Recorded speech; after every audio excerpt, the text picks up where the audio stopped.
What's good, YouTube fam? It's your boy Tony, aka Descendant of Chaos and Controversy, and I know for what I'm about to discuss, probably it's not going to sit well with those in particular, but it needs to be addressed, needless to say, and regardless. Um, I noticed as of late when we go to address certain things that somehow there are those that say what can and cannot be said, or don't talk about this or don't talk about that, and having this gatekeeping mindset of whatever can and cannot be discussed. Recently, not too long ago, I was looking at a fellow content creator of mine who was addressing the black on black crime topic of discussion. And I was agreeing with a lot of what was being said up until a particular point, up until when it got to where it was said not to bring up the government's involvement in putting guns and drugs within the black community. And I thought that to be a little, how should I say, arrogant, so to speak. Kind of going along the lines of a particular content creator who we both kind of have our grievances with. And it kind of like fell in line with how their mindset worked, so to speak. And that's just me speaking from my opinion based on me assessing the situation for what it is. People who look at, for the argument's sake, the black on black crime, we all look at the self destruction within the community in those particular demographics, the nonsense behind the behaviors, and I think we can come to an agreement that it's unacceptable. No one's arguing that. I understood that it may have been in reference to the choices that are made behind entertaining the elements or the factors involved, to where we have a choice on whether to be productive or destructive. I got that. But in saying that, it's almost as dangerous or out of convenience to give a pass to the factors that are actually not being held accountable, even to this day, for injecting that poison in our community.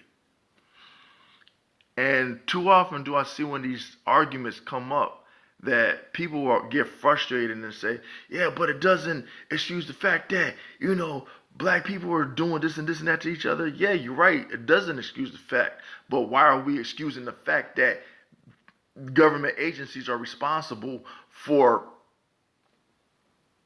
putting these factors in the equation? Too often do we give too much emphasis on the pawns and less focus and attention on those responsible for our demise.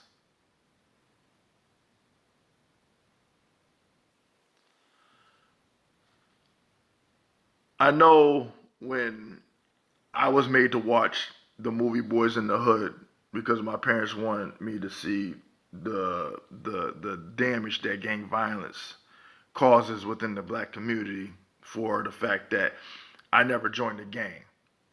Okay, never entertained gangs and shit like that growing up. But there was things that I was too young to understand that was in that movie that as an adult I come to understand now. And some of which going to the scene where Trey and Ricky went to go visit Trey's father, Ferris, who took them to this lot, and I had posted it on my community part of my platform, where he gives the talk about gentrification, how they'll give you money for your homes or push you out of your neighborhood. So while the property value is low, they could come in and rebuild and raise the property value up. And how you had this one old guy, I call him Grady because he was that dude from the Sanford and Son show, how he wanted to sit there and point the finger at the black people within the community.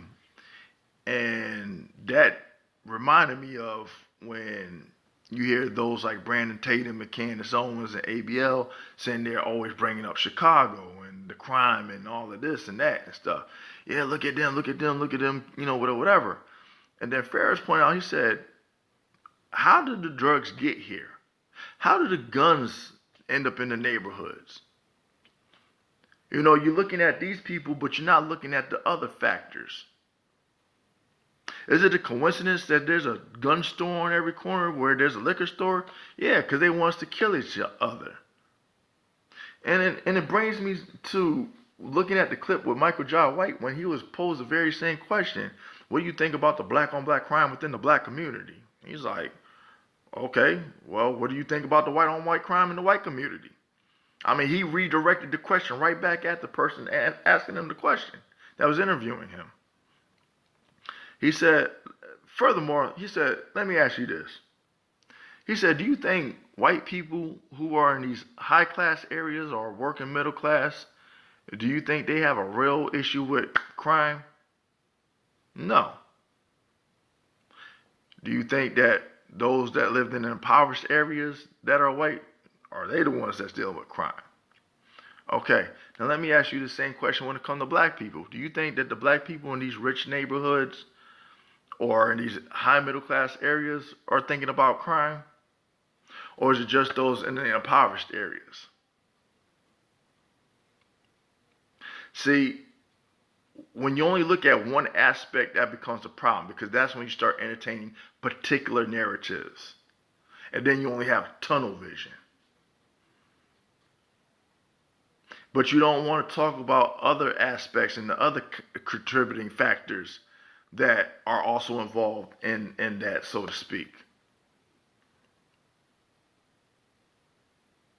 And that's the problem. It's like you're taking a huge jump over a particular hurdle just to look at this to avoid looking at that out of convenience. And why? Because it's been this fucking thing this theme that I'm noticing that's going on currently, and it's on a continuum. Just like you can't talk about racism or ignorant people that's entertaining racism.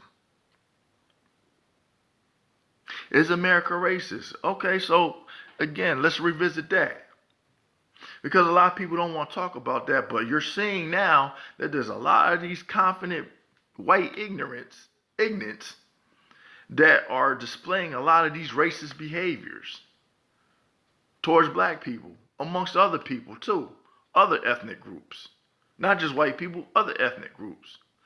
And I'm not saying that we are addressing it to say, oh, poor us. No, we're addressing it to say we've had enough. If this is how you feel about us, towards us, then we're just going to disengage from you. We're not even going to bitch about it no more. We're going to be like, fuck you, you're on your own. When this group have a white grievance, when this group have a grievance with how white people are treating you, don't come to the black people. When you're having your issues with how white people are doing you wrong, don't come to black people. I'm looking at it because when I'm looking at Uncle Phil and he's pointing this out and he's showing you clips of these people admitting to what's going on. It's coming out the horse's mouth about how these people are so anti-black. And these black people are looking at it like, goddamn, we're standing up for you, fighting for you because we understood, because we've been in your shoes, and this is the things we get. This is the shit end of the stick that you hitting us with. Okay, fair enough. We're not even going to cry foul. We're just going to say fuck you like you saying fuck us, and we're just going to keep it moving. Don't ask us for shit. But when you get that reaction, it's a problem. It's not a problem for you to act with such ignorance towards us. It's a problem when we respond to your ignorance with, we're just not going to fuck with you.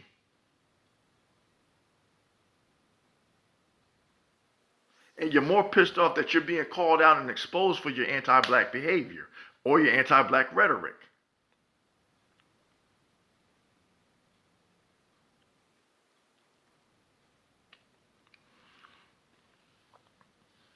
But getting ahead of myself, when addressing the whole is America racist, you got to look at the structure and who created the structure. As I made the analogy with America being the chessboard and us being the chess pieces on the chessboard. And when you look at the colorism, why you just see white versus black, and you're looking at the moves that are being made, and you're looking at the particular roles each piece on the chessboard plays. I was looking at two videos. I was looking at the videos of how the Klan did their little march on Washington when they had their grievances with the government, so to speak. But I've also pointed out that I don't discredit white people for being smart. I'll say they're good when it comes to strategy because they know how to strategically adapt. So it's like, okay, if they know when it comes to the public stage that they can't really show their racism. I'm not saying all, I'm just saying for those that entertain this ideology that, oh, we can't come out in Klan robes. We can't speak with these certain terminologies and stuff like that. So what they do, they're like, okay, to practice how we feel, we're going to place ourselves in key positions when it comes to the presidency, when it comes to the judicial system, being a judge, the prosecutor, the DA, when it comes to law enforcement, when it comes to any other area that has any position of power, they strategically place themselves there. Now, for those that love to live life on the gullible mindset, I'm looking at all these Klan members, and they came out in drones. And I was like, damn, that's a lot of motherfuckers that don't like us black people. Where did they all go? They didn't just disappear. And I know they didn't just turn over a new leaf just like that. So where did they all go?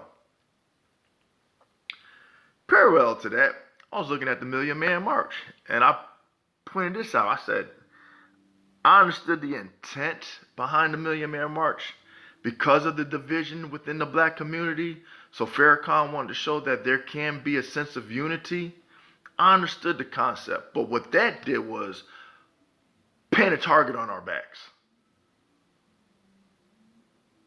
Because now you had those ignorant white folks that chose to remain dormant in their ignorance, looking like, damn, that's a lot of,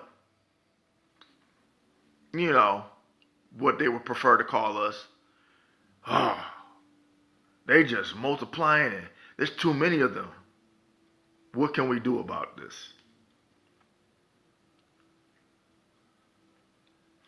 Do you think that the shootings in regards to law enforcement in the black community is a coincidence and all hell that you have to go through to convict these cops?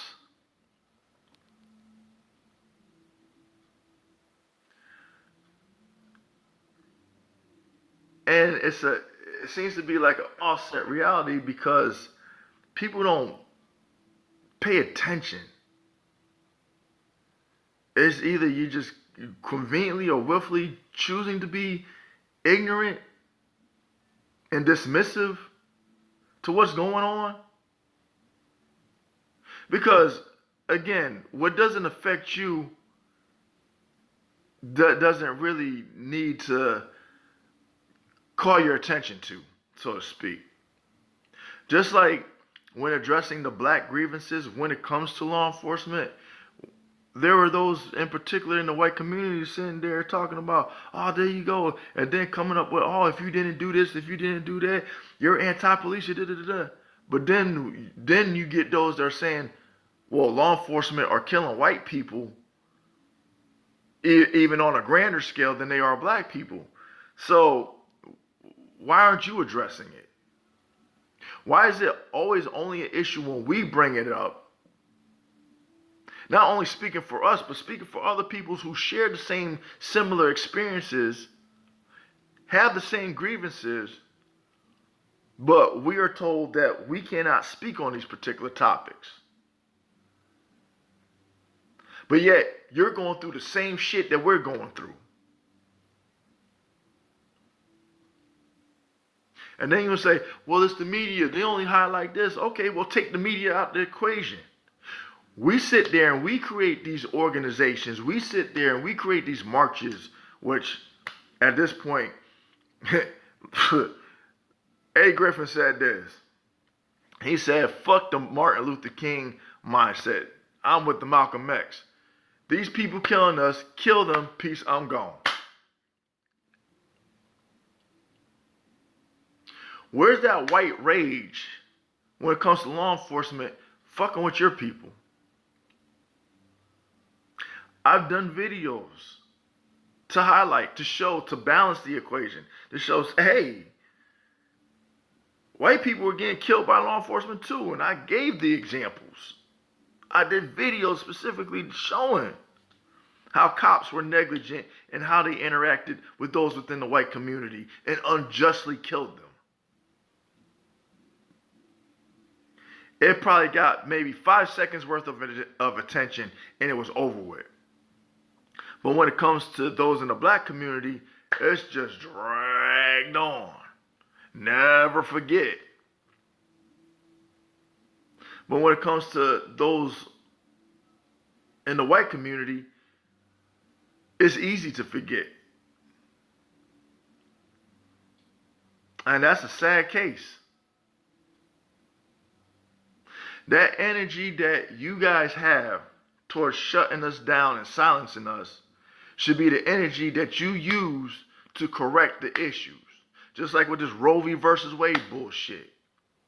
Just like when you guys saw that, damn, looking at the Million Man March, oh, there's a good number of them that's increasing, which I don't understand, because if we got all this gang violence and we're killing each other at a proportional rate, our numbers can't be increasing by that much. And according to y'all got this self-preservation.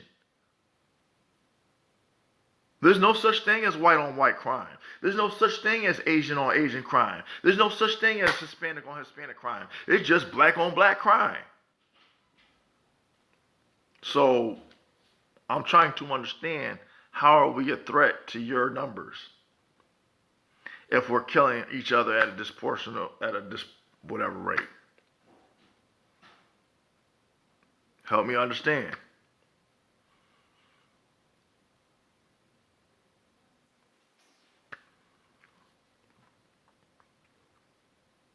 I'm not understanding how we can't address certain things because it makes people feel uncomfortable, or people that live in this the state of denial, that they don't want that disrupted, but yet would allow other things to disrupt other people's lives with the ignorance and dumb shit that we're subjected to. How do you give a pass on one thing, but then want to sit there and condemn others for even responding or addressing it, or trying to come up with some kind of solution to say, hey, this shit needs to stop? How can we move forward as a country, as a nation, in unity if there's so much division?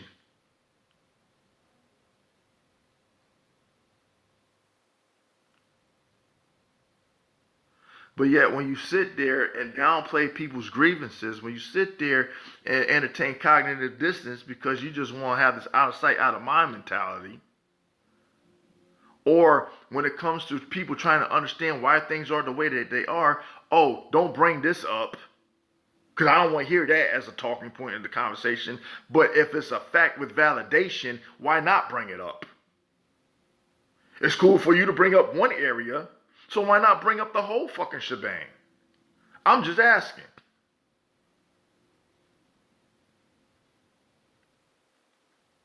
It's like what I'm seeing is it's a battle between white fragility and black victimhood mentality.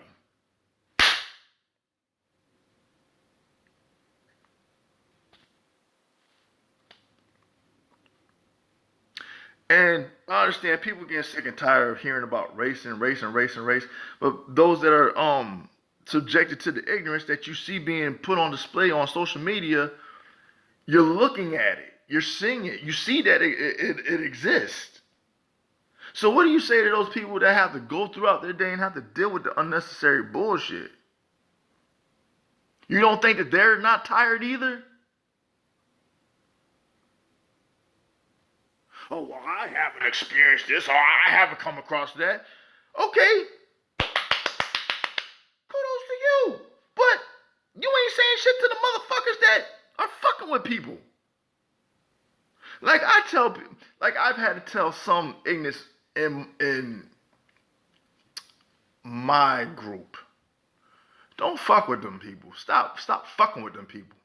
They ain't did you nothing. Leave them the fuck alone. It's as simple as that. It's as simple as that.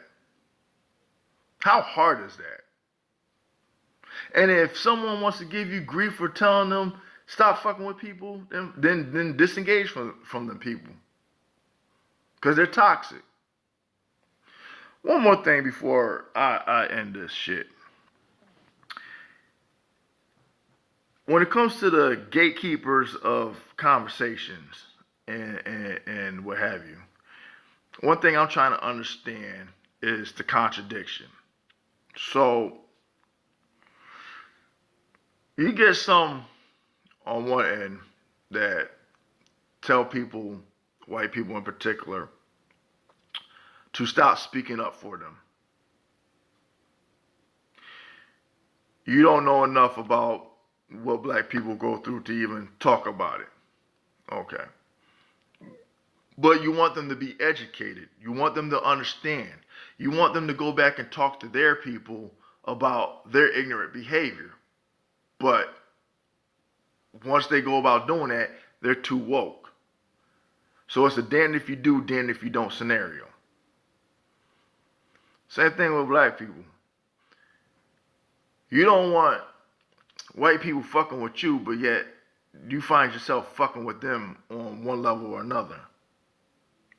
Because the grievances don't just apply to one side. Because I've seen examples where there are black people that go out their way and start fucking with people for no reason. And then when they get that shit, they want to cry that fucking racism shit. Leave people alone, they'll leave you alone.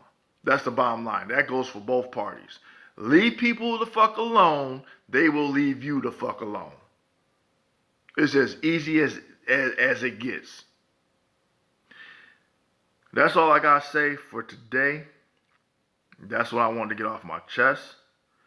It was a lot for me to unwrap. There was a lot that I really wanted to talk about, but I'm only allotted so many minutes to this video, and I really didn't want to make this video that long, but it is what it is.